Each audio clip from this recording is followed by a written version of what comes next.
आज की कहानी है ज्ञानी का ज्ञान भंडार।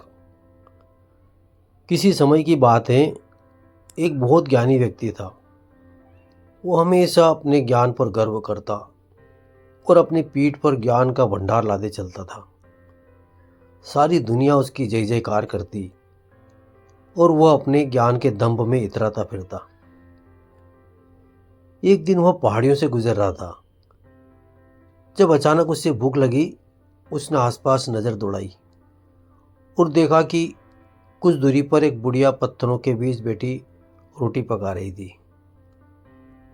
ज्ञानी व्यक्ति बुढ़िया के पास पहुंचा और विनम्रता से कहा, माँ, क्या आप मुझे एक रोटी दे सकती हैं? मुझे बहुत भूख लगी है। बुढ़िया ने मुस्कुराते हुए कहा, जरूर बेटा, लेकिन बदले में तुम मुझे कुछ ज्ञान दे देना। ज्ञानी व्यक्ति प्रसन्न होकर बोला, निसंदेह, मेरे पास ज्ञान की कोई कमी नहीं है। रोटी खाने के बाद बुढ़िया ने पूछा, अब मुझे एक सवाल का जवाब दो।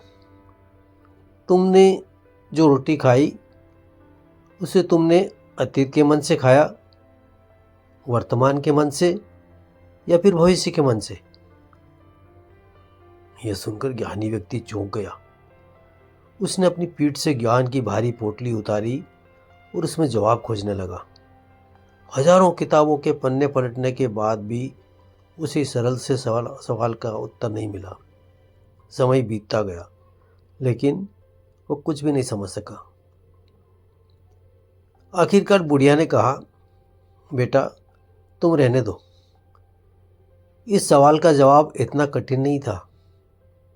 ज्ञानी व्यक्ति ने आश्चर्यचकित होकर पूछा, फिर इसका उत्तर क्या है? बुढ़िया हंसते हुए बोली, रोटी को न अतीत, न वर्तमान, न भविष्य के मन से खाया जाता है। रोटी तो बस मुंह से खाई जाती है। जिंदगी के सवालों के जवाब भी हमेशा इतने जटिल नहीं होते। तुमने अपने ज्ञान के बोझ से खुद को इतना जकड़ लिया है कि हर सरल बात भी कठिन लगने लगती है। असल में जीवन को समझने और जीने के लिए सिर्फ सहज ज्ञान की जरूरत होती है। बुढ़िया ने आगे कहा, जीवन में सबसे बड़ा मूल मंत्र है सहजता। जो इंसान जीवन को सहजता से जीता है वह संतोषी और सुखी होता है। जीवन को सरल रूप में स्वीकार करो।